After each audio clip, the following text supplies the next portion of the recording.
रोकनी पड़ी। और लेकिन अच्छा ये हुआ कि जहां पर हमने तौड़ तोलन है,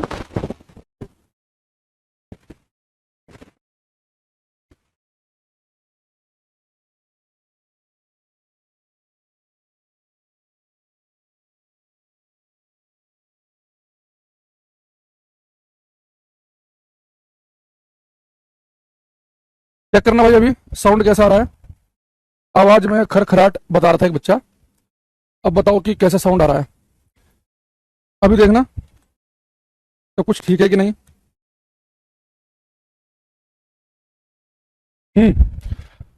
ऑल ओके सर। माइक गड़बड़ है, माइक तो हमने ठीक कर दिया, देखना एक बार। एक सर क्या फूक देने से अच्छा हो जाता है? ऐसे तुम्हें पता है कुछ जादू टोना करना पड़ता है। ठीक हो गया, क्लियर। देख रहे हो फूक का कमाल तुम। अरे ये लग रहा है तुमने बचपन ढंग से जिया नहीं है। बचपन में हमारे यहाँ एक आता था ना, वो मैजिशियन आता था, वो ऐसे करता था, 1 रुपया लेता था, फूक मारता था, 2 रुपये हो जाते थे। इस भाई को फूक का कमाल ही नहीं पता है। अच्छा पहले बताओ तुम मास्टर जी आज कैसे लग रहे हैं? आज मुझे कहीं जाना है, कोई टी शर्ट सही लग रही कि नहीं लग रही है जाने लायक, या चेंज किया जाए? हैं? पढ़ाई बाद में होगी आज। ये बच्चा कह रहा, सर आजकल शर्ट बहुत अच्छा लग रहा है। अरे वाह, ऐसे बच्चे हमें बढ़िया लगते हैं। अच्छा है, इसे पहन के जाए। चलो क्रूज न्यूमेरिकल कितने आते हैं ग्रुप डी में?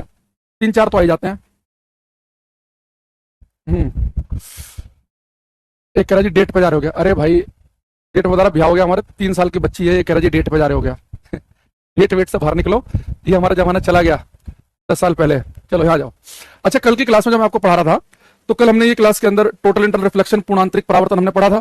तो अभी मैंने एक न्यूमेरिकली पूछा था कि क्रांतिक कोण का मान निकालने के लिए मैंने एक सिंगल फॉर्मूला आपको बताया था। ठीक है, अब हम इससे कुछ क्वेश्चन करेंगे।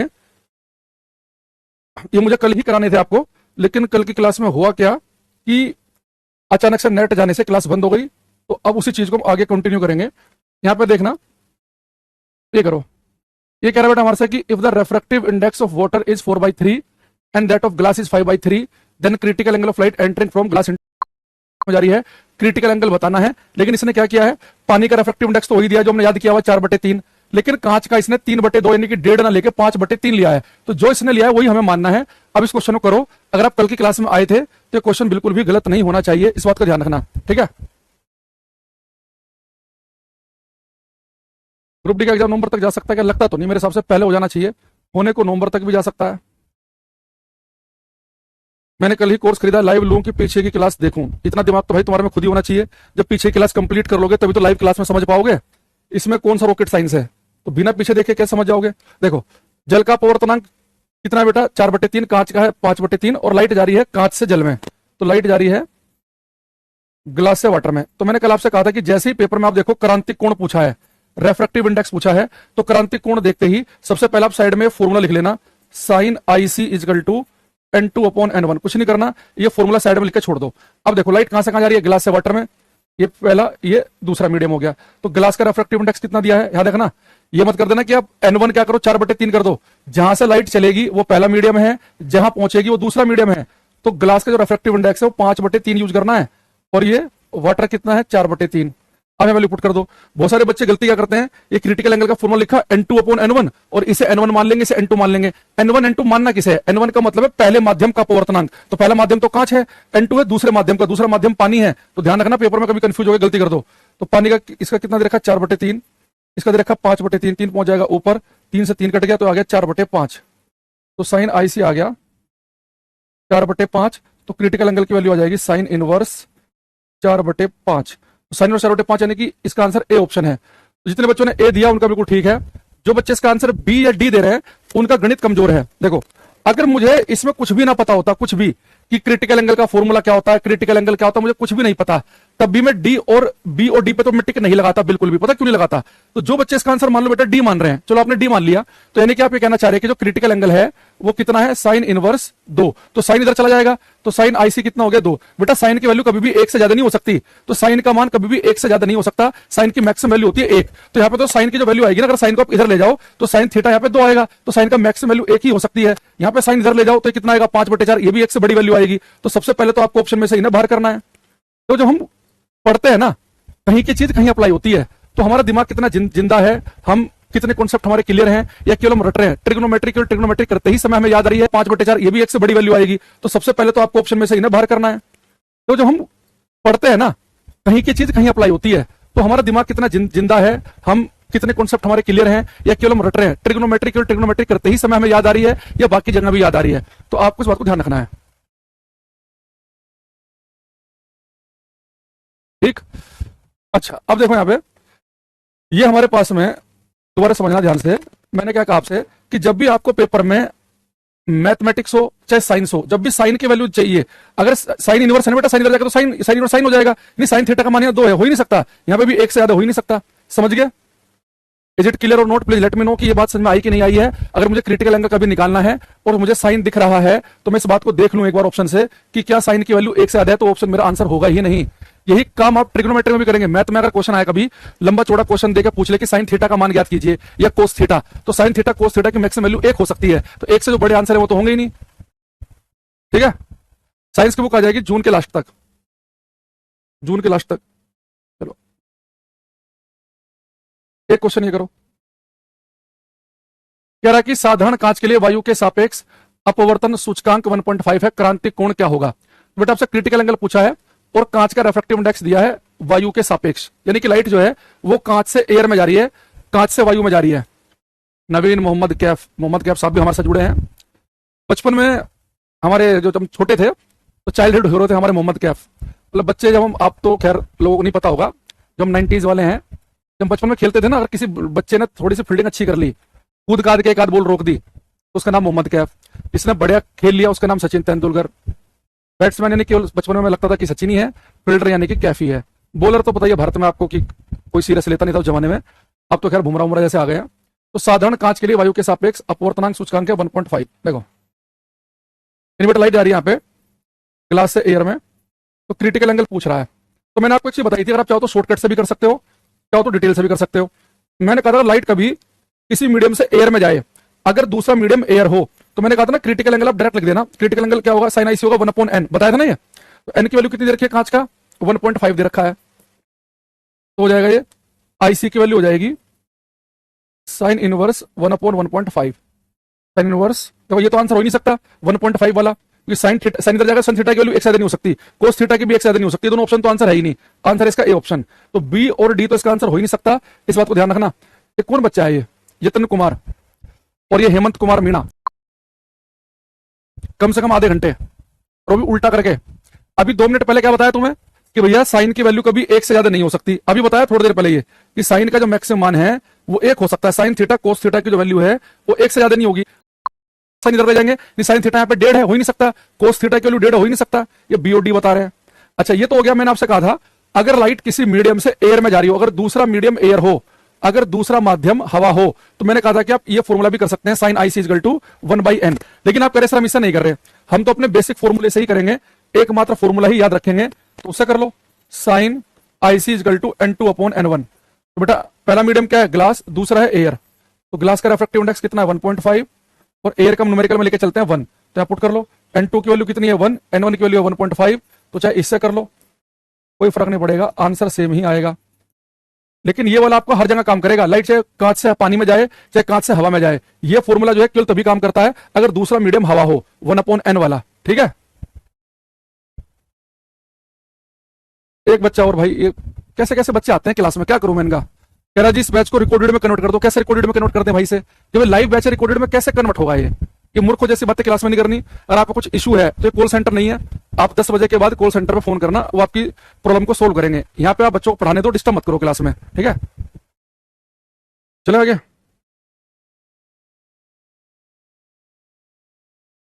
एक बेटा बड़ा प्यारा क्वेश्चन है ये वाला। अच्छा इसमें बताओ मुझे आप, क्वेश्चन नंबर 8 में कि कौन सा ऑप्शन आंसर नहीं हो सकता। जितन कुमार कह रहा है जी पूरी नींद खुल गई। बेटा नींद खुलने के लिए तुम्हें, जब मुर्गा बनोगे ना क्लास में तभी नींद खुलेगी। बता दो जो रहे हैं वो सुन क्यों नहीं रहा तू ध्यान से, हैं? अरे कंपटीशन के बच्चे को हल्का सा इशारा करना होता है, हल्का सा इशारा करो वो गिरवान पकड़ लेता है, और तुम्हें क्या करो गोद में बैठा लो, तुम जब भी गिर पड़ते हो। तो पूरा चीज बताने के बाद गलत नहीं करना। अब यहाँ पे चीज देखना, इसने लिखा कि जब प्रकाश यात्रा करता है तो क्रांतिक कोण अधिकतम होगा। तो कह रहा कि क्रिटिकल एंगल जो है, क्रांतिक कोण का मान सबसे ज्यादा कब होगा। लाइट जा रही है वाटर से एयर में, ग्लास से एयर में, ग्लास से वाटर में, एयर से वाटर। डी तो आंसर हो नहीं सकता भाई। जब भी आपको क्रिटिकल एंगल निकालना है या टीआईआर की बात करनी है तो पहला मीडियम होना चाहिए डेंसर, दूसरा होना चाहिए रेयर। तो यहाँ पे तो पहला माध्यम विरल हो गया, दूसरा हो गया सघन। तो पहला माध्यम होना चाहिए सघन, दूसरा होना चाहिए विरल, यानी कि लाइट जानी चाहिए डेंसर से रेयर। यहाँ पे लाइट जा रही है रेयर से डेंसर, तो ये तो मेरा आंसर डी ऑप्शन तो हो ही नहीं सकता। ठीक है, अब मैं आपको इसको बताता हूं तरीका। अगर पेपर में आपसे पूछ रहा है कि जी किस केस में क्रिटिकल एंगल की वैल्यू ज्यादा होगी, और यहां पर तो उसने कुछ भी लिख दिया पेपर में, डायमंड से हवा, फलाने से ये से ये, कुछ भी। मैं उसका एक तरीका बताऊंगा, उसे ध्यान रखना। इसका जो बहुत ही बेसिक तरीका है वो बहुत टाइम कंज्यूमिंग है और हो सकता है कि समझने में भी आप गलती कर दो। तो मैं इसका एक शॉर्टकट तरीका, एक निचोड़ बता रहा हूं, वो आप समझना। देखो, अब एक बात देखना, अगर जैसे हम क्रिटिकल एंगल की वैल्यू की बात करें तो 2-3 क्रिटिकल एंगल की वैल्यू आप याद कर सकते हो। ये इंपॉर्टेंट है, पहले वाली तो खास तौर से। देखो, लाइट अगर बेटा जा रही हो कभी डायमंड से एयर में, अगर लाइट डायमंड से एयर में जा रही हो तो क्रिटिकल एंगल की जो वैल्यू होती है वो होती है 24.4 डिग्री की। अगर आप सबको कहे कि लाइट जब डायमंड से एयर जाती है तो क्रिटिकल एंगल होता है 24.4 डिग्री। वाटर से एयर में जाती है, वाटर से एयर में जाती है तो क्रिटिकल एंगल की वैल्यू होती है 48 डिग्री के आसपास। और ग्लास से एयर में जाती है, तीनों वैल्यू याद भी कर लेना आप। पहले वाली तो याद करनी है, वो तो मजबूरी है, बाकी दो भी कर लोगे तो अच्छा बढ़िया है। ग्लास से एयर के लिए क्रिटिकल एंगल की वैल्यू होती है 42 डिग्री। ठीक है, अब आप एक चीज देखो, अगर लाइट कांच से हवा में जा रही है तो क्रिटिकल एंगल 42 है, पानी से हवा में जा रही है तो 48 है, डायमंड से एयर में जा रही है तो 24.4 है। तो आप बड़े ध्यान से एक बात समझना, डायमंड का रिफ्रैक्टिव इंडेक्स होता है 2.42, बताया था ना, 2.42 का रिफ्रैक्टिव इंडेक्स है, और हवा का लगभग होता है 1। तो अगर आप एक काम करो, जब भी आपको पता करना हो किस केस में क्रिटिकल एंगल बड़ा बनेगा, किस केस में छोटा बनेगा, आप क्या करो, रिफ्रैक्टिव इंडेक्स का डिफरेंस निकाल लो, अपवर्तनांक का डिफरेंस निकाल लो। जहां पर रिफ्रैक्टिव इंडेक्स का डिफरेंस ज्यादा आएगा वहां पे क्रिटिकल एंगल छोटा बनेगा। देखो, डायमंड और हवा के रिफ्रैक्टिव इंडेक्स में बहुत अंतर है। डायमंड का रिफ्रैक्टिव इंडेक्स कितना है, 2.42, और हवा का है 1, तो डिफरेंस कितना बना, 1.42 का बना। लेकिन पानी का रिफ्रैक्टिव इंडेक्स है 1.33, एयर का कितना है 1, तो डिफरेंस बना 0.33 का। अब यहां जाओ, इसका है 1.5 और इसका कितना होता है 1, तो डिफरेंस कितना बना 0.5 का। तो अगर आप एक चीज देखें तो सबसे बड़ा जहां पर सबसे बड़ा अंतर जहां बनेगा वहां क्रिटिकल एंगल छोटा आया है, 24, 48, 42 में छोटा है। लेकिन जहां पर रिफ्रैक्टिव इंडेक्स का अंतर सबसे छोटा आया है इन तीनों में, वहां पर रिफ्रैक्टिव इंडेक्स, वहां पर क्रिटिकल एंगल की वैल्यू बड़ी बनी है। तो आपसे कह रहा है कि किस केस में क्रांतिक कोण अधिकतम होगा, तो जहां पे अधिकतम वहां पे होगा जहां पर डिफरेंस सबसे छोटा बनेगा। यहां पे देखना, लाइट जा रही है वाटर से एयर में, 1.33 में से आप 1 घटाएंगे 0.3 आ गया, 1.5 में से आप 1 घटाएंगे 0.5 आ गया, यहाँ पे 1.5 में से आप घटाएंगे 1.33 तो 0.17 आ जाएगा। तो सबसे छोटा अंतर कहां पे आ रहा है, अगर आप बड़े ध्यान से देखें तो सबसे छोटा अंतर आ रहा है यहाँ पे, यहाँ 0.33, 0.5, 0.17, सबसे छोटा अंतर यहाँ पे नहीं, क्रिटिकल एंगल की वैल्यू सबसे बड़ी यहाँ पे होगी। तो रिफ्रैक्टिव इंडेक्स का जो डिफरेंस है, डिफरेंस ऑफ रिफ्रैक्टिव इंडेक्स, अपवर्तनांक का अंतर, डिफरेंस ऑफ रिफ्रैक्टिव इंडेक्स अगर बेटा कम होगा तो क्रिटिकल एंगल की वैल्यू कैसे आएगी, ज्यादा। तो इधर लिख देता हूं, हिंदी में लिखवा दूंगा अभी मैं, डिफरेंस ऑफ रिफ्रैक्टिव अगर बड़ा आएगा तो क्रिटिकल एंगल की वैल्यू होगी छोटी, क्रिटिकल एंगल बनेगा छोटा, यानी कि उल्टा रिलेशन है। तो मुझे यहाँ पे चाहिए था कि क्रिटिकल एंगल बड़ा कब बनेगा, तो क्रिटिकल एंगल बड़ा तब बनेगा जब डिफरेंस छोटा होगा। तो डिफरेंस यहाँ पे छोटा है, यहाँ पे क्रिटिकल एंगल की वैल्यू सबसे बड़ी आएगी। तो हिंदी में लिख लेंगे, अपवर्तनांक का अंतर अगर ज्यादा है तो क्रांतिक कोण छोटा होगा, यानी कि उल्टा रिलेशन है, उल्टा। तो जहां पे भी अंतर बड़ा है, सबसे बड़ा अंतर आया यहाँ पे 1.42, क्रिटिकल एंगल छोटा, यहाँ पे अंतर सबसे छोटा आया तो क्रिटिकल एंगल सबसे बड़ा। ये बात को ध्यान रखना, ये बहुत बढ़िया तरीका है ये, वरना तो इसका पता कैसे कैसे पढ़ाते हैं टीचर कि साइन आईसी है n2/n1, फिर n2 को नीचे ले जाएंगे, कहां पर ये छोटा होगा वैल्यू वहां पे वो बड़ी आएगी, ये आएगा वो आएगा, बहुत टाइम लग जाएगा। तो आप पेपर में कंप्यूटर की स्क्रीन देख के ही बता सकते हैं फटाफट, क्योंकि आपको पता है कि यहाँ पे डिफरेंस कितना आएगा 0.33, 0.5, यहाँ पे डिफरेंस छोटा, बस आपको याद रखना कि उल्टा करना है, क्रांतिक कोण बड़ा तो डिफरेंस छोटा दिखना चाहिए, डिफरेंस छोटा यानी कि आंसर हो गया। ठीक है, अब यहां पर ये वाला क्वेश्चन सही करो, क्वेश्चन नंबर 12। अमन कह रहे हैं फिजिक्स का डर खत्म कर दिए सर आपने। तो ये पढ़ने वालों के लिए, जो पढ़ने वाले नहीं है ना, उन्हें ऐसा लगता है कि ऐसे भूत पढ़ाया जा रहा हो क्लास में। तो कुल मिला के सारा गेम स्क्रीन देख के ही बता सकते हैं फटाफट, क्योंकि आपको पता है कि यहाँ पे डिफरेंस कितना आएगा 0.33, 0.5, यहाँ पे डिफरेंस छोटा, बस आपको याद रखना कि उल्टा करना है, क्रांतिक कोण बड़ा तो डिफरेंस छोटा दिखना चाहिए, डिफरेंस छोटा यानी कि आंसर हो गया। ठीक है, अब यहां पर ये वाला क्वेश्चन सही करो, क्वेश्चन नंबर 12।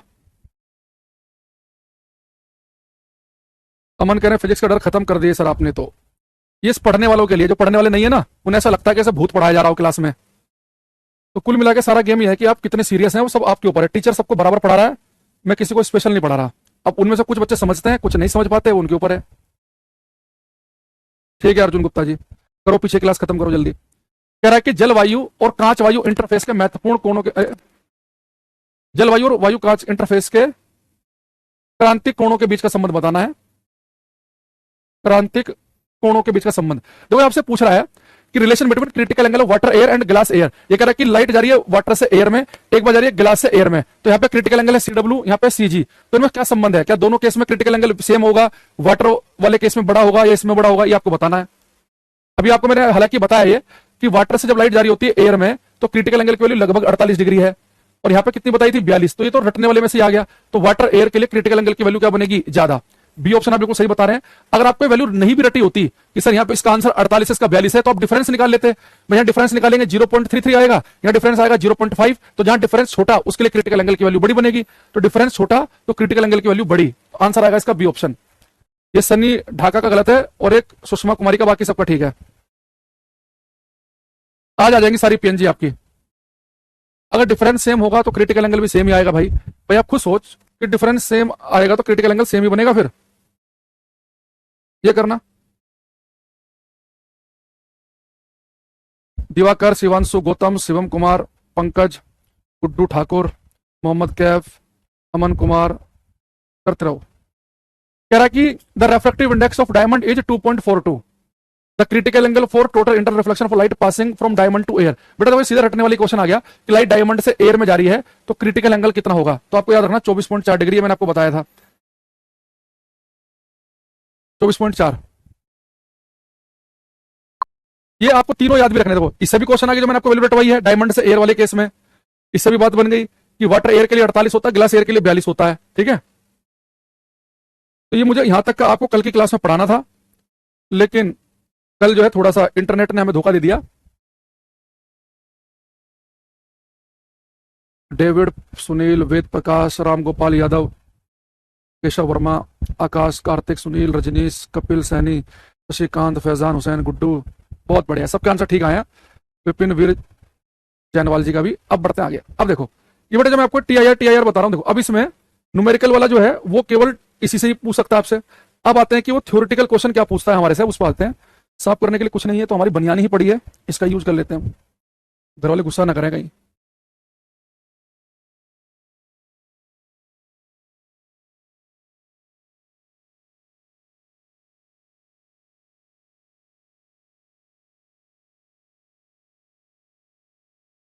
हम्म। अर्चना, सोनू, शुभम, ओम भारती, सर जी मेरी अभी तक सारे क्वेश्चन राइट हो रहे हैं। अरे वाह। मनीष शर्मा जी कह रहे हैं सर एंगल कैसे निकालते हैं? कौन सा एंगल कैसे निकालते हैं भाई, ये बताओ तुम कौन सा एंगल की बात कर रहे हो? क्रिटिकल एंगल निकालना तो हमने आपको बता दिया है। इस बैच में कितना स्टूडेंट है, हमको कंपटीशन का एनालिसिस करना है। देखो बच्चे तो हजारों में होते हैं हर बैच में, लेकिन लाइव तो बच्चे कम ही आते हैं। लाइव तो 200, 250, 400 इतने आते हैं। शुरू शुरू में आते हैं ज्यादा, 3000 आएंगे, फिर कम होते होते लास्ट में जो सीरियस बच्चे होते हैं वो 200-400 पे अटक जाते हैं। उतने ही बच्चे लाइव से रहते हैं। बाकी क्या होते हैं, उनकी क्लास छूटती रहती है कि बाद में करूंगा, कल करूंगा। फिर वो ज्यादातर या बहुत सारे ऐसे बच्चे होते हैं जो क्लास को बाद में देखते हैं स्पीड बढ़ा के, कुछ को अलग अलग है। चलो अब यहाँ पे आते हैं। अब लिखेंगे यहाँ पे हम examples of total internal reflection. Examples of total internal reflection. Class में पहले से इतना पढ़ लो कि जो क्लास में पढ़ाया जाए वही पेपर में आए, क्योंकि क्लास में जो एक बार तुम लिख लोगे ना नोट्स में, तुम कभी ना कभी कंप्लीट कर ही लोगे। पूर्ण आंतरिक परावर्तन के उदाहरण, अगर कंटेंट ही नहीं होगा फिर दिक्कत आएगी। पूर्ण आंतरिक परावर्तन के उदाहरण, ठीक है। अच्छा इससे पहले पूर्ण आंतरिक परावर्तन के उदाहरण से पहले क्वेश्चन और बता दो मुझे, क्योंकि उसकी हमें जरूरत पड़ेगी अभी। एक क्वेश्चन है,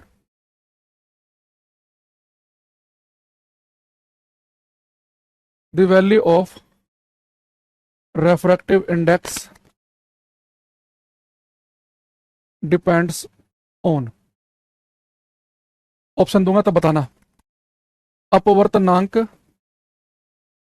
का मान निर्भर करता है, ये ऑप्शन है। डिपेंड्स ऑन मीडियम पर, कि मीडियम कौन सा है। सेकंड,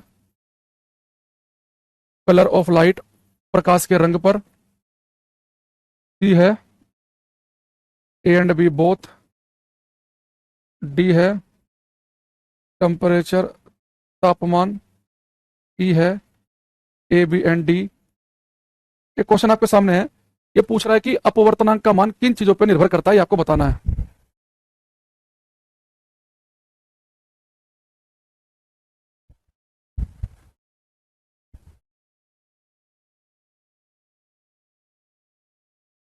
प्रिज्म पढ़ाते हैं वेव वाले चैप्टर में, आएगा प्रिज्म भी। कुछ हमारे पास में देखो बेटा, रिफ्रैक्टिव इंडेक्स वैल्यू किस पर डिपेंड करती है? आप कहोगे सर मीडियम पे तो करती है, इसमें तो कोई दो राय नहीं है भाई। पानी के लिए 1.33 है, कांच के लिए 1.5 है, डायमंड के लिए 2.42 है। अलग अलग मीडियम का रिफ्रैक्टिव इंडेक्स अलग अलग है। लेकिन आपने मैं ये बताया था कि रिफ्रैक्टिव इंडेक्स की वैल्यू लाइट के कलर पे भी डिपेंड करती है। याद करो, मैंने आपको बताया था कि किसी माध्यम का, किसी मीडियम का रिफ्रैक्टिव इंडेक्स लाल रंग के लिए कम होता है। अगर लाल रंग के लिए रिफ्रैक्टिव इंडेक्स कम होगा तो मीडियम लाल रंग के लिए रेयर विरल माध्यम बन जाएगा, तो लाल रंग तेज भागेगा। याद करो, पढ़ाया था ना आपको कि भाई किसी मीडियम में लाल रंग तेज क्यों भागता है, ये लाल रंग तेज क्यों भागता है किसी मीडियम में, और बैंगनी धीरे क्यों भागता है, उसमें बताया था ना। उस समय मैंने आपको बताया था कि भाई रेड कलर के लिए, लाल रंग के लिए किसी माध्यम का अपवर्तनांक कम होता है और बैंगनी कलर के लिए होता है ज्यादा। तो कलर पे भी डिपेंड करता है बेटा। रिफ्रैक्टिव इंडेक्स की वैल्यू टेम्परेचर पे भी डिपेंड करती है, तापमान पे भी। ये दो बातें मैंने आपको बताई थी, ये अभी बता रहा हूं, टेम्परेचर के ऊपर भी करता है। देखो, मान लो कि आपके पास में हवा है, एयर। अब वो हवा गर्म है कि ठंडी है, उसके हिसाब से भी रिफ्रैक्टिव इंडेक्स बदल जाता है। जितना ज्यादा टेम्परेचर होगा, हवाएं जितनी ज्यादा गर्म होंगी, वो उतना ही विरल माध्यम, रेयर मीडियम की तरह काम करेंगी। यदि टेम्परेचर के बढ़ने पर, तापमान के बढ़ने पर रिफ्रैक्टिव इंडेक्स की वैल्यू घटती है। टेम्परेचर के बढ़ने पर रिफ्रैक्टिव इंडेक्स, अपवर्तनांक का मान घटता है। तापमान जितना ज्यादा होगा, हवाएं जितनी ज्यादा गर्म होंगी, उनका अपवर्तनांक उतना ही कम होगा। ठीक है। शिवांशु, मोहम्मद कैप, निशु, सुषमा, कुछ बच्चे आंसर दे रहे थे जिसमें ई लिखा है, उसने ठीक है उसका। हालांकि अगर आपने इसका आंसर ये भी बताया ना, ए एंड बी, तो अभी के लिए मैं ठीक मान लूंगा कि टेम्परेचर वाला कॉन्सेप्ट हमने आपको बताया नहीं था, पर ये दोनों तो आपको बताए थे। याद रखना, रिफ्रैक्टिव इंडेक्स मीडियम पे डिपेंड करता ही करता है। लाइट का कलर कैसा है, लाल रंग के लिए कम होता है, बैंगनी के लिए होता है ज्यादा। लाल रंग के लिए रिफ्रैक्टिव इंडेक्स कम होता है, इसलिए लाल रंग की स्पीड होती है ज्यादा, इसके लिए ज्यादा होता है इसलिए स्पीड होती है कम। और टेम्परेचर बढ़ने पर भी रिफ्रैक्टिव इंडेक्स की वैल्यू घटती है। ठीक है। अब आ जाओ यहाँ पे, देखो टोटल इंटरनल रिफ्लेक्शन के हम एग्जाम्पल देखेंगे। एक लिखेंगे इसमें हम, सबसे पहले शाइनिंग ऑफ डायमंड्स, हीरो का चमकना। शाइनिंग ऑफ डायमंड्स, हीरो का चमकना। जो बेटा हीरे चमकते हैं ना, हीरे के चमकने के पीछे की वजह है कि हीरे के अंदर टोटल इंटरनल रिफ्लेक्शन, पूर्ण आंतरिक परावर्तन घटना घटती है। मैं थोड़ा समझा देता हूं आपको इसे, यहां देखना।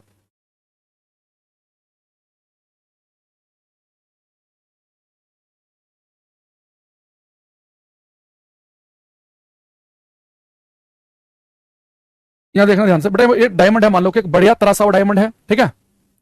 अब हमने क्या किया, देखो जब डायमंड के अंदर लाइट जाएगी तब तो कोई दिक्कत नहीं है, ये लाइट जाएगी डायमंड में, यहां तक कोई परेशानी नहीं होती। लाइट जा रही है एयर से डायमंड में, माहौल कोई दिक्कत वाली बात नहीं। लेकिन जब बेटा लाइट डायमंड से वापस एयर में निकलने की कोशिश करती है, अब पूरा माहौल बदल जाएगा। लाइट जो है वो डायमंड से हवा में जाना चाह रही है, तो डायमंड से हवा का मतलब है लाइट जाना चाह रही है सघन माध्यम से विरल में, डेंसर से रेयर में।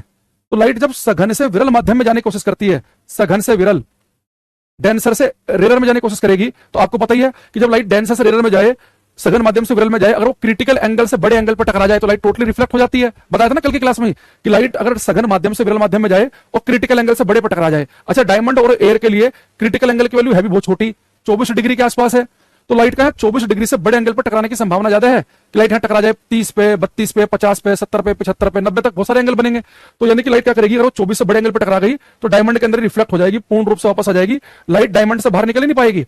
अब मान लो लाइट यहां फिर से क्रिटिकल एंगल से बड़े एंगल पर टकरा गई, फिर टोटली रिफ्लेक्ट हो जाएगी, फिर क्रिटिकल एंगल से बड़े एंगल पर टकरा गई, फिर टोटली रिफ्लेक्ट हो जाएगी, फिर क्रिटिकल एंगल से बड़े एंगल पर टकरा गई, फिर टोटली रिफ्लेक्ट हो जाएगी।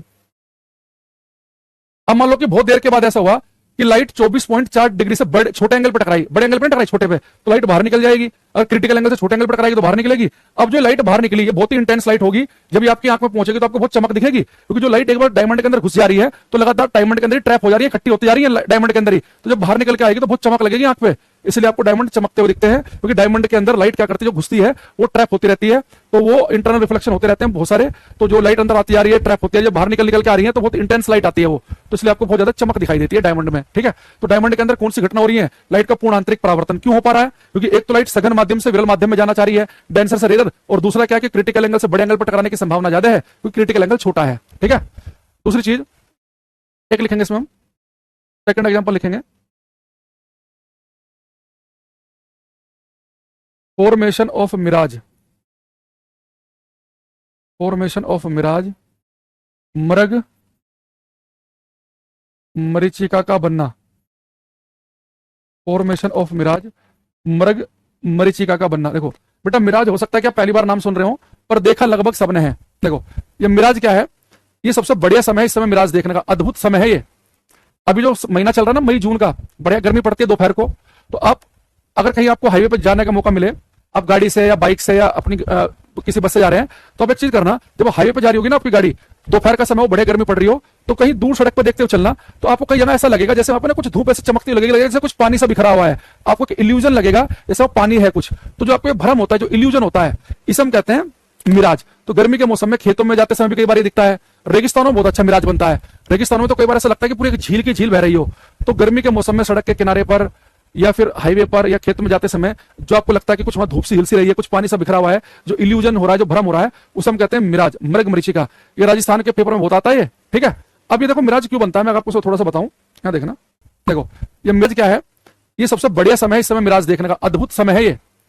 अभी जो महीना चल रहा है ना, मई जून का, बढ़िया गर्मी पड़ती है दोपहर को, तो आप अगर कहीं आपको हाईवे पर जाने का मौका मिले, आप गाड़ी से या बाइक से या अपनी किसी बस से जा रहे हैं, तो आप एक चीज करना, जब हाईवे पे जा रही होगी ना आपकी गाड़ी, दोपहर का समय हो, बढ़िया गर्मी पड़ रही हो, तो कहीं दूर सड़क पर देखते हुए चलना, तो आपको कहीं ऐसा लगेगा जैसे वहां पर कुछ धूप ऐसे चमकती लगेगी, जैसे कुछ पानी सा बिखरा हुआ है, आपको इल्यूजन लगेगा जैसे वो पानी है कुछ, तो जो आपको भ्रम होता है, जो इल्यूजन होता है, इसे हम कहते हैं मिराज। तो गर्मी के मौसम में खेतों में जाते समय भी कई बार ये दिखता है, रेगिस्तानों में बहुत अच्छा मिराज बनता है, रेगिस्तानों में तो कई बार ऐसा लगता है कि पूरी एक झील की झील बह रही हो, तो गर्मी के मौसम में सड़क के किनारे पर या फिर हाईवे पर या खेत में जाते समय जो आपको लगता है कि कुछ वहां धूप सी हिल सी रही है, कुछ पानी सा बिखरा हुआ है, जो इल्यूजन हो रहा है, जो भ्रम हो रहा है, उसे हम कहते हैं मिराज, मृग मरीचिका। ये राजस्थान के पेपर में बहुत आता है ये। ठीक है, अब ये देखो मिराज क्यों बनता है, मैं आपको थोड़ा सा बताऊं, यहाँ देखना बेटा, मान लो कि हाईवे है ये, और इस हाईवे पे मान लो कहीं पेड़ है, कोई मकान है, कुछ भी हो सकता है, मकान हो सकता है कुछ भी, ठीक, ये कहीं दूर ये पेड़ मकान है कुछ, और आप यहाँ पे अभी अपनी गाड़ी से जा रहे हैं, आप कुछ दूरी पे हैं यहाँ, ठीक। और देखो गर्मी के मौसम में क्या होगा, सन की लाइट आएगी, जमीन पर टक्कर मारेगी, तो जमीन पूरी गर्म हो जाएगी। यानी गर्मी के मौसम में होता क्या है, गर्मियों के मौसम में तो जमीन के आसपास की हवाएं होती है ना, ये बेटा ज्यादा गर्म होती है हॉट एयर, क्योंकि जमीन सबसे पहले सूर्य का प्रकाश जमीन को गर्म करता है, फिर जमीन के आसपास की हवाएं गर्म हो जाती हैं, लेकिन जो ऊपर की हवाएं होती है थोड़ी सी कम गर्म होती हैं, उन्हें हम कह देंगे वार्म एयर, गुनगुनी हवाएं, है ना, ये कम गर्म है। तो यानी कि जमीन के आसपास की हवाएं ज्यादा गर्म, ये कम गर्म। और मैंने कहा था कि जितना ज्यादा टेम्परेचर होगा, रेफ्रेक्टिव इंडेक्स अपवर्तनांक कम होता है टेम्परेचर बढ़ने पे, यानी जो गर्म हवाएं हैं इनका रेफ्रेक्टिव इंडेक्स कम होगा, यानी जो गर्म हवाएं हैं ये एक रेयर मीडियम विरल माध्यम की तरह काम करती हैं गर्मी में। जमीन के आसपास की जो हवाएं हैं ये विरल माध्यम की तरह काम करेंगी, इनका टेम्परेचर उतना ज्यादा नहीं है, तो ये डेंसर मीडियम की तरह काम करेंगी, घन माध्यम की तरह।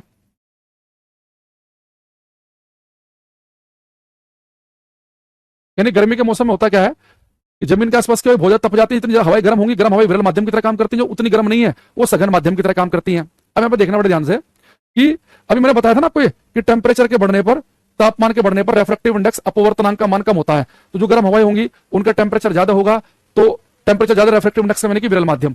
अब आप यहाँ पे जा रहे थे, अच्छा कोई चीज हमें कब दिखती है, मैंने कहा था अगर किसी चीज पर टकराने वाली लाइट अगर हमारी आंख तक पहुंच जाए तो चीज हमें दिखने लग जाएगी।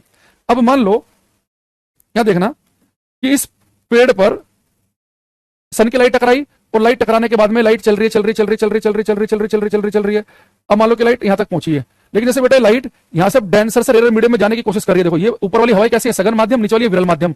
तो मैंने आपको बताया था कि जब लाइट सघन माध्यम से विरल में जाए, डेंसर से रेयर में जाए, अगर वो क्रिटिकल एंगल से बड़े एंगल पर टकरा गई तो टोटली रिफ्लेक्ट हो जाएगी। यानी ये जो लाइट थी जो कि सघन माध्यम से विरल माध्यम में जा रही थी, अगर ये क्रिटिकल एंगल से बड़े एंगल पर टकरा गई, अगर ये क्रिटिकल एंगल से बड़े एंगल पर टकरा गई तो टोटली रिफ्लेक्ट हो जाएगी, पूर्ण रूप से परावर्तित। अब लाइट रिफ्लेक्ट होकर ये पहुंच गई आपकी आंख में, ये पूर्ण रूप से परावर्तित हो गई। ठीक, अब देखो, यानी कि लाइट पेड़ पर टकराई, सन की लाइट, ये लाइट ऐसे टकराने के बाद मेरी आंख में पहुंची, और हमारे ब्रेन को लगता है कि लाइट तो हमेशा सीधी रेखा में चलती है, तो मेरे ब्रेन को ये लगेगा कि लाइट आ कहां से रही है, भाई लाइट तो सीधी रेखा में चलती है हमेशा, तो मेरे ब्रेन को ये लगेगा कि लाइट एक्चुअल में इस वाले पॉइंट से आ रही है। ठीक है, यानी इस पेड़ का जो वाला पॉइंट है ये, इसकी इमेज बनेगी, हाँ, तो जो अगल बगल वाले पॉइंट होंगे उनकी इमेज ऐसे बनेगी। यानी एक्चुअल में जो आपको सड़क पर दिख रहा होता है ना, वो किसी पेड़ की इमेज हो सकती है, किसी मकान की इमेज हो सकती है, कोई रेगिस्तान है तो कोई कीकर का पेड़ है उसकी हो सकती है, रेत का जो टीला है उसकी इमेज हो सकती है। तो एक्चुअल में आपको सड़क पर दिख रहा है कोई चीज है कहीं और, लेकिन उसके प्रतिबिंब आपको कहीं और दिख रहा है, इसलिए आपको इल्यूजन भ्रम होता है, क्योंकि सड़क पर आपको किसी पेड़ का, किसी मकान का जो हाईवे के किनारे पर है, या जंगल में कोई झाड़ वाड़ खड़ा है उसकी इमेज, या किसी रेत के टीले की इमेज हो सकती है, और आपको लगता है कि भाई ये पता नहीं क्या अजीब सा फैला हुआ है। ठीक है, तो अगर आपसे कोई कहे कि मिराज क्यों बनते हैं, मिराज का बनना क्या है कि जब मिराज बन रहे होते हैं तो कौन सी घटना घट रही होती है, टोटल इंटरनल रिफ्लेक्शन, पूर्ण आंतरिक परावर्तन। डायमंड क्यों चमकते हैं, उनके अंदर कौन सी घटनाएं हो रही होती है, पूर्ण आंतरिक परावर्तन की। ठीक है, ये बस सीधे याद कर लेना कि मिराज का बनना TIR पे काम करता है, ये तो मैंने बता दिया आपको। ऐसे ही ये एक मैंने इसलिए भी बताया आपको, ये वाला एक, ये राजस्थान में क्वेश्चन बहुत आता है, तो राजस्थान वालों ने एक बार ये पूछ लिया कि जब हम जमीन से ऊपर की तरफ बढ़ते हैं तो रिफ्रैक्टिव इंडेक्स वैल्यू घटती है, बढ़ती है कि सेम रहती है। जमीन से अगर हम ऊपर की तरफ को चलना शुरू करें तो रिफ्रैक्टिव इंडेक्स वैल्यू बढ़ेगी, घटेगी या सेम रहेगी, ये बताओ।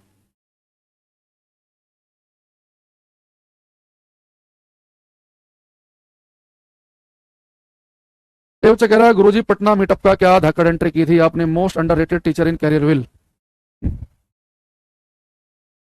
दो चीज होती है, एक होता है रील वाला टीचर, एक होता है टीचर। हमें केवल पढ़ाने से मतलब है, हमें इस बात से मतलब ही नहीं है कि और फालतू एक्टिविटी हमारे से हो नहीं पाती। दूसरी एक वजह यह भी है कि हम ज्यादा इसलिए भी नहीं रहते क्योंकि हम गवर्नमेंट जॉब भी करता हूं मैं, तो बहुत ज्यादा इतना एक्सपोजर भी नहीं कर सकते है ना, तो कुछ मजबूरियां हैं। चलो यहाँ देखो, आप कहेंगे सर जब हम जमीन से ऊपर की तरफ को बढ़ेंगे तो रिफ्रैक्टिव इंडेक्स वैल्यू बढ़ेगी, क्योंकि जमीन गर्म है, तो गर्म होगी तो आसपास की हवा ज्यादा गर्म होंगी, तो यहाँ पर रिफ्रैक्टिव इंडेक्स कम होगा, ऊपर जाएंगे तो रिफ्रैक्टिव इंडेक्स वैल्यू बढ़ेगी। यानी कि जमीन से ऊपर जाते ऊपर की तरफ, उसने पता क्या पूछा था कि मिराज क्यों बनता है, और वहां पर TIR लिखा ही नहीं था, उसने बोला था कि गर्मी के मौसम में मिराज क्यों दिखता है, तो ऑप्शन ये थे क्योंकि जमीन से ऊपर जाने पर रिफ्रैक्टिव इंडेक्स वैल्यू बढ़ती है, घटती है कि सेम रहती है। ऐसे क्वेश्चन पूछ लिया, क्योंकि क्वेश्चन बहुत बार आ चुका है, तो थोड़ा सा उन्होंने चेंज करने की कोशिश की, तो जमीन से हम ऊपर की तरफ जाएंगे तो रिफ्रैक्टिव इंडेक्स का मान बढ़ता है ऊपर जाने पर। ठीक है, मेरा 6 जून को जिसका NTPC का एग्जाम है उन्हें इतनी साइंस मत पढ़ो, अभी छोड़ दो। NTPC में साइंस बहुत ज्यादा नहीं आती, साइंस ज्यादा आती है रेलवे ग्रुप डी में, असिस्टेंट लोको पायलट में, JEE के एग्जाम में, टेक्नीशियन में। NTPC में तो भाई एक एक दो दो क्वेश्चन आते हैं, तो NTPC वाले बच्चे अभी पहले जो आप बाकी अपना जो आपने पढ़ रखा है रीजनिंग, मैथ, GS में, उसका रिवीजन करो, है ना। तो इसलिए आप अभी इसे साइड कर दो। हाँ, अगर ये पेपर ग्रुप डी का होता तो मैं कहता कि हाँ भाई डेली क्लास में आओ और अलग से भी पढ़ो। इसे लिखेंगे इसके अंदर हम ऑप्टिकल फाइबर।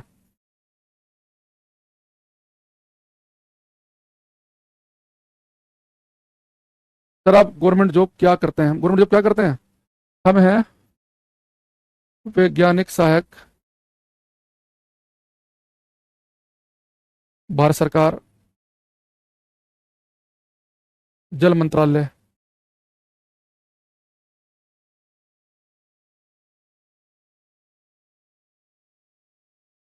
चलो बस, अब आगे मत पूछना, रोजे की बात पूछोगे क्लास में। ऑप्टिकल फाइबर, प्रकाशिक तंतु।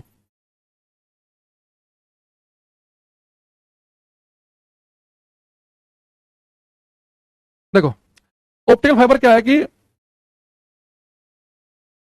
देखो अगर खान से शादी कर लिया, 6 तारीख को खाना खिलाइएगा। अच्छा देखो, अब यहाँ पे लिखा है बेटा ऑप्टिकल फाइबर प्रकाशिक तंतु। ये ऑप्टिकल फाइबर क्या होता है, जैसे मान लो कि आप अपने घर में वाईफाई लगवाएं, अच्छी स्पीड का, क्या क्लास बढ़िया से देख पाए हम, तो आप अपने इंटरनेट प्रोवाइडर से कहेंगे भाई साहब मुझे आ, वो चाहिए, ऐसे कुछ बहुत आ चुका है, तो ठीक है। मेरा 6 जून को जो जिसका NTPC का एग्जाम है उन्हें इतनी साइंस मत पढ़ो, अभी छोड़ दो। NTPC में साइंस बहुत ज्यादा नहीं आती, साइंस ज्यादा आती है रेलवे ग्रुप डी में, असिस्टेंट लोको पायलट में, JEE के एग्जाम में, टेक्नीशियन में। NTPC में तो भाई एक एक दो दो क्वेश्चन आते हैं, तो NTPC वाले बच्चे अभी पहले जो आप बाकी अपना जो आपने पढ़ रखा है रीजनिंग, मैथ, GS में, उसका रिवीजन करो, है ना। तो इसलिए आप अभी इसे साइड कर दो। हाँ, अगर ये पेपर ग्रुप डी का होता तो मैं कहता कि हाँ भाई डेली क्लास में आओ और अलग से भी पढ़ो। इसे लिखेंगे इसके अंदर हम ऑप्टिकल फाइबर।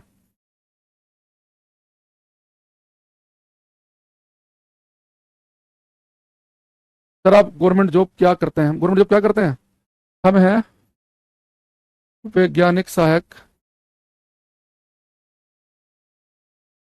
भारत सरकार, जल मंत्रालय।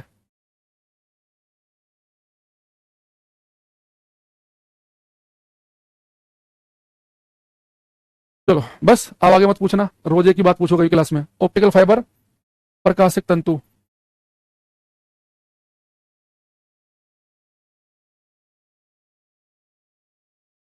देखो, ऑप्टिकल फाइबर क्या है कि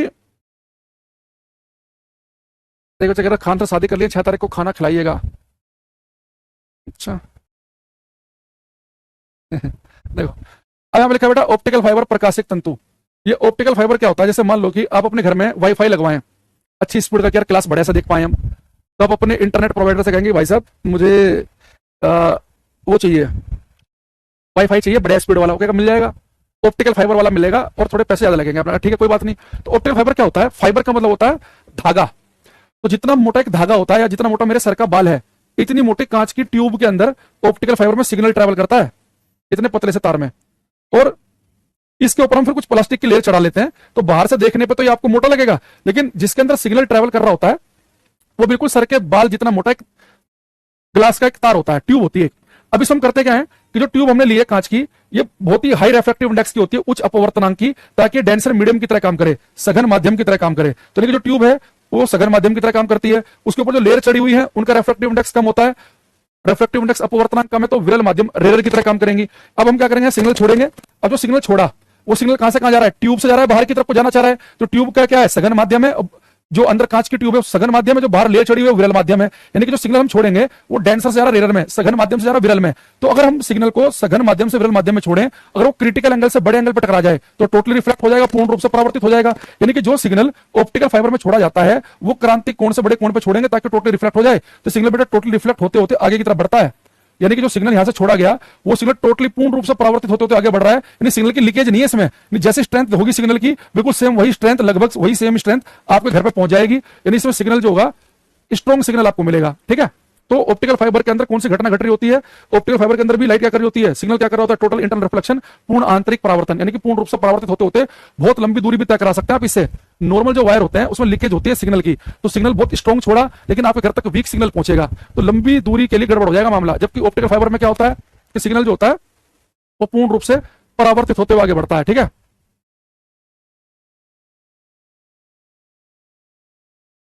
सर हमारे यहाँ पानी की बहुत समस्या, निर्मल परियोजना के तहत पानी की टंकी तो बनी पर प्रधान और जिलाधिकारी ने मिलकर पैसे घपला कर लिया। सॉल्यूशन, डीएम ने घपला कर लिया तो अब किसे ही भाई तुम लिखोगे, मुख्यमंत्री पोर्टल पर डालो, जो आपके स्टेट के मुख्यमंत्री का एक पोर्टल होता है ना उस पर डालो अपनी समस्या, है ना। एक लास्ट लिखेंगे इसमें हम, एंडोस्कोपी।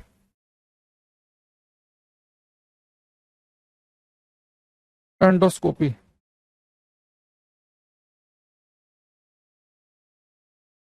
एंडोस्कोपी। देखो ये मेडिकल सेक्टर में होता है। अगर मान लो कि आपके इंटेस्टाइन में, आपकी आंत में कुछ दिक्कत है और अल्ट्रासाउंड से क्लियर नहीं हो रही, तो डॉक्टर कहेगा भाई साहब एंडोस्कोपी करानी पड़ेगी। तो क्या करेगा वो, एक ट्यूब सी लेगा डॉक्टर, वो ऑप्टिकल फाइबर होता है, ऑप्टिकल फाइबर, उसके साथ में कैमरा फिट करेगा और आपके मुंह से पेट के अंदर पहुंचा देगा। अब जो भी आपके पेट में दिक्कत होगी वो सारी की सारी वो कंप्यूटर की स्क्रीन पर लाइव देख रहा होगा। तो इस पूरे प्रोसेस में एंडोस्कोपी के में, जिसमें डॉक्टर आपकी आंत की जांच कर रहा है, उसने किसका यूज किया, ऑप्टिकल फाइबर का। ऑप्टिकल फाइबर किस प्रिंसिपल पे काम करता है, टीआईआर पे, तो ये भी किस पे काम कर रहा है, यानी कि टीआईआर पे। यहाँ पे भी टीआईआर ही हो रहा है क्योंकि ऑप्टिकल फाइबर ही तो है यहाँ पर भी। अच्छा एक चीज और याद रखना, ऑप्टिकल फाइबर के जनक किसे कहते हैं, क्वेश्चन आता है एग्जाम में, father of optical fibre, father of optical fibre, प्रकाशिक तंतु के जो जनक होते हैं, फादर ऑफ ऑप्टिकल फाइबर जो है उनका नाम है नरेंद्र कपाणी। ये भारतीय मूल के हैं, अमेरिकन, नरेंद्र कपाणी। नरेंद्र कपाणी है, कभी भक्त लोग कहें कि नरेंद्र मोदी लिख दें, वो वही बात ना कि खुदा करे मोहब्बत में वो मुकाम आए, नाम लू किसी का लब पर तेरा ही नाम आए। तो लिखना चाह रहे नरेंद्र कपाणी, लिखा जा रहा नरेंद्र मोदी, है कि नहीं। क्योंकि जो भक्त लोग हैं उन्हें क्या लगता है देश में कुछ भी बढ़िया हो रहा है तो केवल नरेंद्र मोदी जी की वजह से ही हो रहा है, और जो विरोधी हैं उन्हें लगता है कि इस देश की जो भी समस्या है वो मोदी जी हैं। तो भारत में बड़ा विरोधाभास है ये तो लोग बिल्कुल ही भक्त हैं, बिल्कुल ही कट्टर विरोधी दुश्मन है। न्यूट्रल हमारा व्यू नहीं है पॉलिसी के हिसाब से कि भाई ये पॉलिसी अच्छी है ये बेकार है, हम या तो पूरे अंध भक्त हैं या अंध विरोधी हैं। तो नरेंद्र का पानी, ठीक है। हाँ, कोलोनोस्कोपी में भी यही होता है, कोलन का टेस्ट करने के लिए, ठीक है। जैसे जब कांच के शीशे में जो दरार आ जाती है उसका चमकने में भी यही काम करता है। ये लिख लो, काम के यही पेपर में यही आते हैं, हीरे का चमकना, मिराज का बनना, ऑप्टिकल फाइबर, एंडोस्कोपी, ये 3-4 लिख लेंगे, ठीक है। अच्छा, अब हमारे पास में रिफ्रैक्शन, टीआईआर हमने पढ़ लिया, इससे बाहर पढ़ने की आपको बिल्कुल भी आवश्यकता नहीं है, जितना आपको पढ़ाया गया आपको जो हमने न्यूमेरिकल बताया, एक तो बताया कि स्नेल का नियम आपको याद रखना है, sine I upon sine R equal to N2 upon N1। जब भी मीडियम चेंज हो रहा हो स्नेल का नियम लगेगा। एक हमने आपको बताया कि क्रिटिकल एंगल से न्यूमेरिकल आ जाता है sine I C equal to N2 upon N1। एक मैंने बताया था कि आपको न्यूमेरिकल आ जाता है अपरेंट डेप्थ आभासी गहराई से, कि पानी की बाल्टी की आभासी गहराई क्या होगी या वास्तविक गहराई क्या होगी, तो उसका फॉर्मूला था D dash equal to D by N. तो कुछ फॉर्मूला आपको याद रखना है, ठीक है। फॉर्मूला में रंग बिरंगे दिखना जो होता है वो आएगा इसमें, आपका रंगों का दिखना इस इंटरफेरेंस में। चलो अब यहां पे लिखेंगे हम स्कैटरिंग ऑफ लाइट, प्रकाश का प्रकीर्णन। इसके एग्जांपल मैं आज बता देता हूं, स्कैटरिंग ऑफ लाइट। अच्छा कल ऐसा हो सकता है भाई आपके साथ क्लास ना हो, 50-50 चांस है, क्योंकि मैंने बताया ना मुझे कहीं जाना है तो रात को रुकना पड़ सकता है वहीं पे, तो कल का कुछ कंफर्म नहीं है, 50-50 एक बार आप चेक कर लेना है ना। स्कैटरिंग ऑफ लाइट, प्रकाश का प्रकीर्णन, ठीक है। देखो इस समय आपको बेटा उल्टा बताऊंगा, उल्टा पढ़ेंगे इसमें हम, ठीक है। उल्टे का मतलब ये है कि अभी तक मैं क्या कर रहा था, जैसे आपको मैंने पूरा टीआईआर समझाया, उसके बाद हम एग्जाम्पल पे आए, ऐसे में रिफ्रैक्शन में किया, पूरा रिफ्रैक्शन समझाया, एग्जाम्पल बिल्कुल लास्ट में कराई मैंने, है ना। तो अब हम क्या करेंगे, इसमें थोड़ा सा उल्टा चलेंगे, यानी मैं सब पहले आपको एग्जाम्पल बता दूंगा कि स्कैटरिंग जो प्रकीर्णन है इसके क्या क्या एग्जाम्पल बनेंगे, ठीक है, क्या क्या एग्जाम्पल बनेंगे, स्कैटरिंग प्रकीर्णन के क्या क्या एग्जाम्पल बनेंगे, फिर इसे समझाऊंगा कल या जो भी नेक्स्ट क्लास होगी कि जो स्कैटरिंग है, जो प्रकीर्णन है, फिर हम समझेंगे बाद में कि स्कैटरिंग होती क्या है और ये एग्जाम्पल जो है स्कैटरिंग के लिए क्यों है। तो पहले देखते हैं स्कैटरिंग के एग्जाम्पल कौन कौन से हैं, कौन कौन सी घटनाएं ऐसी हैं जिनके लिए हमें पेपर में स्कैटरिंग प्रकीर्णन पर टिक लगाना है, ठीक है। सर मिराज में रिफ्रैक्शन भी हो सकता है क्या? हाँ देखो एक काम करना, जैसे पेपर में अगर कभी मिराज वाला क्वेश्चन आ जाए ना और आपको टीआईआर लिखा ना मिले, तो नॉर्मली तो आपको टीआईआर लिखा ही मिलेगा, अगर मिराज वाले केस में अगर आपको टीआईआर लिखा ना मिले तो आप रिफ्रैक्शन अपवर्तन पे भी टिक लगा सकते हैं, रिफ्रैक्शन अपवर्तन पे, ठीक है। अगर आप बहुत ही डीप फिजिक्स में जाओ ना तो एक्चुअल में इसका आंसर ज्यादा बड़े आंसर रिफ्रैक्शन बनता है, पर कंपटीशन में टीआईआर को ही आंसर मानते हैं वो। अगर टीआईआर नहीं मिलेगा तो आप रिफ्रैक्शन पे जाना, हम थोड़ा सा अपने पेपर के हिसाब से चलेंगे, ठीक है।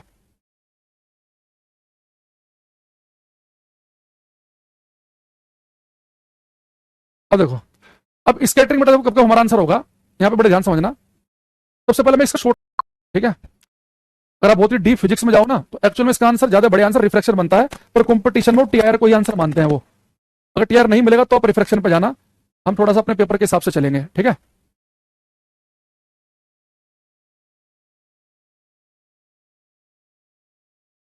अब देखो, अब स्कैटरिंग बेटा देखो कब कब हमारा आंसर होगा, यहाँ पे बड़े ध्यान समझना। सबसे पहले मैं इसका शॉर्टकट बता रहा हूं आपको, उसे अपनी कॉपी में साइड में लिख लेना, ठीक है। अगर पेपर में कभी आपसे किसी बड़ी और प्राकृतिक वस्तु का कलर पूछ ले, वस्तु बड़ी भी हो और नेचुरल भी हो, अगर उसका रंग पूछ ले, केवल याद करने का तरीका है, कोई फिजिक्स का नियम नहीं है, ये रटने का तरीका है कि पेपर में किसी बड़ी और प्राकृतिक वस्तु का रंग पूछ ले तो आपको टिक लगाना है किसमें, स्कैटरिंग पे। जैसे कि आकाश नीला क्यों दिखता है, आकाश बड़ा भी है नेचुरल भी है, समुद्र नीला क्यों दिखता है, बड़ा भी है नेचुरल भी है, बादल सफेद क्यों दिखते हैं, या सूर्य सुबह शाम को लाल क्यों दिखता है। तो अगर पेपर में आपसे किसी बड़ी और प्राकृतिक वस्तु का कलर पूछ लिया जाए तो आपको टिक लगाना है किस पे, स्कैटरिंग पे, प्रकीर्णन पे, ठीक है। यहाँ पे लिखेंगे हम ब्लू कलर ऑफ स्काई, आकाश का नीला रंग, ब्लू कलर ऑफ स्काई, आकाश का नीला रंग। सेकंड लिखेंगे ब्लू कलर ऑफ सी, समुद्र का नीला रंग। तीसरा red colour of sun at dawn and dusk, सूर्योदय और सूर्यास्त के समय सूर्य का लाल रंग।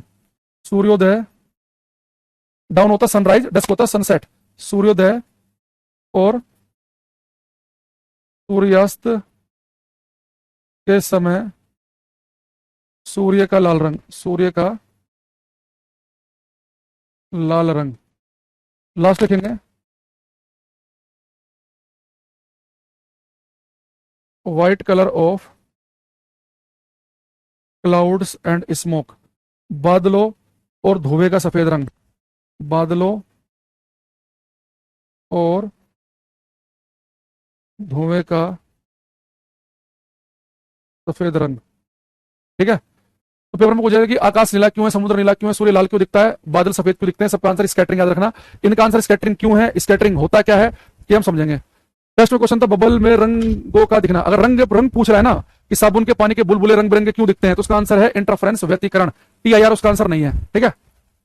स्कैटरिंग को देसी भाषा में कहते हैं प्रकीर्णन या बिखराव, ठीक है, ये जब हम अगली क्लास में पढ़ाएंगे समझ जाओगे आप। चलो आज के लिए इतना ही, बाकी मिलते हैं नेक्स्ट क्लास में, तब तक के लिए thank you, bye, take care everybody, bye everyone.